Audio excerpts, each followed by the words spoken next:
In this video, I want to talk about one thing you could be doing to help increase your bottom line, so your sales, once you've got a client. So my name's Ruth Ellen. You've landed on the She Can channel, where we shift, heal, and expand. Where I truly believe that every woman deserves to show up as their badass self.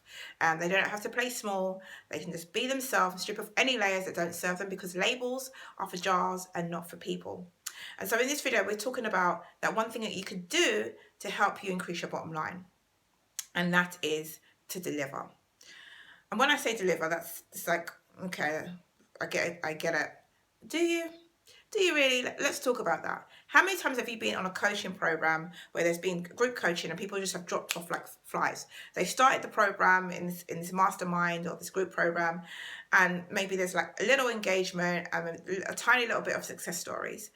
Rarely do you see like 100% of people actually passing their own expectations. Perhaps they've got this sense of it's not for them, and they realised it once they're actually in the mix. Have you ever been in a program like that? It maybe even in a challenge, you've just started to disengage. And sometimes it's a combination of the person that is teaching, because sometimes people that are coaches don't necessarily know how to train others, and sometimes it is on us because we haven't really focused in on speaking up, and we've just realized that this isn't for us, and so we've disengaged because it's not in alignment with us. So this is about delivering when you're given a contract, when you're given an opportunity. So over delivering is all you can really do. And if you've been in a mastermind or a group program before and that person's over delivered in their mind, but you still haven't felt satisfied, then that's probably on you, because that's all they probably have. And the misalignments probably come because you was expecting more, and so your expectations weren't met. So one of the ways to exceed your expectations is to actually know what those expectations are. What is your minimum? What exactly do you seek in this relationship, whether it's in a coaching program or just something you're delivering yourself? What expectations do you have for yourself? So when I've been given contracts, I've never had to go for request for proposals. Only when I was in like corporate world, but like in my business, I've never had to bid for a project. I've always been given it, because when I've actually gone and asked for it, or even when I've not even asked for it, people just said, I've got this project coming up, would you be interested? And I'll be like, yay, or no, it doesn't sound like it's in alignment with me. But the bottom line is, they've given me those opportunities because I've proven myself in different arenas. It didn't have to directly be, for example, coaching clients coming to me because somebody else has referred, not because I've actually coached somebody, but because they've seen me show up on social media, they've seen me show up in other projects. It's got nothing to do with coaching, but they know that I can do the job. And so exceed expectations by, first of all, calling in and embodying that woman that you know you are, having a system in place so that you know when you are off kilter, when you are not necessarily meeting your own expectations. And maybe it will also give you an opportunity to know when those expectations aren't realistic because you're just not there yet. And when I say you're just not there yet, not to diminish your growth, but to just be realistic as well, because our container, our nervous system, our mind, our behavior, all of those things require shifts, and they require some healing. They require us to expand, and they require us to step up, to show up. And that sometimes takes time for some people, and sometimes it's rapid. It depends. It all starts with a decision. Like, what do you actually want? And so it goes back to your why. But the point really is, in order for you to exceed expectations, you have to start putting things in place so that it's not just like, oh, I forgot to do that, I forgot to do this. It's kind of like when you go into a store and they're back on their receipt, they might, when you bought something, it says you can return this within 30 days. No questions asked, no quibble guarantee. Do you have that type of guarantee on your own products and services? The bottom line is, we can't just automatically make these things acts that aren't part of a process. we have to put these processes down. So the expectation piece has to be actually written down somewhere so that you can hit those things and people can actually see explicitly the expectations that are going to be met by you at a minimum. Like, for example, we're gonna meet on Voxar for 30 days. That means within, so it's almost like a service level agreement. It's probably the best way to say it. Some people don't know necessarily what an SLA is, but if you do, or if you don't, I'm just going to explain it again. So it's the service that you expect to receive with a brand interaction.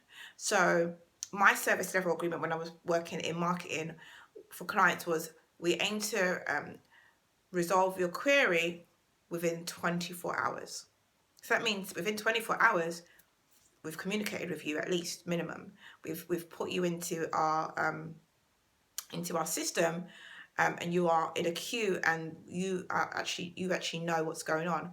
Now, I've paid hundreds of pounds, thousands in fact, for software where I've possibly had a few queries and issues with the software, and I've asked for help, and I've gone through their system. They've not actually said, this is our SLA, this is how we respond. I've sometimes got a random email, maybe after 2 or 3 days. And for me, the quality of the product then reduces, because I'm like, well, the expectations is, if I'm paying all this money, that I should receive a certain level of service. And so exceeding expectations is you clearly stating what those expectations are. So not only just for your peace of mind, but also for your clients, because what you don't want is them saying, that experience is quite rubbish. I love the marketing and how you funneled us in and how you got us in. I was so excited. But then when I actually got into the space, it was like, meh. And so meeting expectations, not just like great sales page, fantastic, awesome, but actually having those expectations within the program so that people don't just drop off. Like, maybe there's an SLA, service level agreement, where you're like, well, if you're feeling lost or overwhelmed, watch this video. And so you're almost counteracting people falling off your program, because you're giving them, you're going into what their mindset and knowing what happens when we are making changes. Change as a human being can be challenging when there's not processes put in place. Whenever you switch your provider for energy or something, people can either make it easy or really hard. They can do all the work for you, or you're having to do all the work yourself. It's challenging, right, if you're having to do the work yourself. So you need a little bit of help so that it's an easier process. And so if you're making all of these changes in your life, so you're expanding, there should be a place, a space to be caught, so that you're not going to go through the nets and almost get lost. Because that's what happens in society, to be real. There's so many children that need help in education, but when they're in there, some slip through the net. They don't get the one-to-one support they need when they've got dyslexia, dyspraxia, or autism, because the system's not working for them, because their budgets are not there, or because the teachers haven't got the right training in order to actually help their students. Because 1 hour of SEN help for a teacher over a period of their lifetime isn't going to necessarily equip them to help all the different challenges that a neurodiverse student might come across when it comes to their learning. So take that as sort of your model of what you don't want. You want every woman or man or child, whoever's in your program, to really succeed. So exceed expectations by really stating very clearly, this is what I'm going to be doing and this is your part. So it's a two-way exchange, definitely. But to be clear, you can't just like have this really like amazing sales page and amazing marketing experience where everyone's coming into your program, and then when they get in the program, it's like meh. Because I've seen it so many times, and I don't want that for you. I believe that you can shift here and expand your business, your life, but in order for you to get that repeat custom, you want to make that experience great in the program, not just bells and whistles when it comes to the marketing. So that's my little rant for the day. Totally like own it, like over exceed your expectations for yourself, for your clients. Give them that experience that they deserve, that you know they deserve. Don't dishonor yourself by giving them a little bit of you. And if you're thinking, well, I'm only charging this much, I can't give them all of me, then you need to put your prices up, because nobody wants half-assed solutions. And I don't believe that you give that. So you need to stay in alignment and make sure that you are delivering at that level to over exceed. Now, thumbs up this video, comment below, let me know how you are over exceed already, with regards to the clients that you serve, with regards to maybe the way that you even bring the joy every day. Regardless, it's always great to have those conversations, to just put it out there, let people know what the experience is being in your space, in your container, because that's what they're buying. They're not buying you know, that 1-to-1, 30 days, 90 days, whatever. They're buying time with you, your space, your energy. And in order for that to be effective, you want to give them the real experience. And if you're tired because you're doing too much, then it's about being in alignment again. And it comes back to that. It always comes back to staying in alignment with what honors you and honors your client. So thank you for watching. I expect some comments. Subscribe to this if you haven't already. Follow me if we're not connected. Obviously, there's my visibility strategy call that you can jump on and learn how to actually build that infrastructure for your business, build that infrastructure for yourself. Unapologetically Visible is open for the next week, where, depending on when you're watching this video, and it's built around helping you to build that business that honors you and your amazing gifts, so that you can actually show up in the world as your true self and let go of the things that don't serve you. Thank you for watching.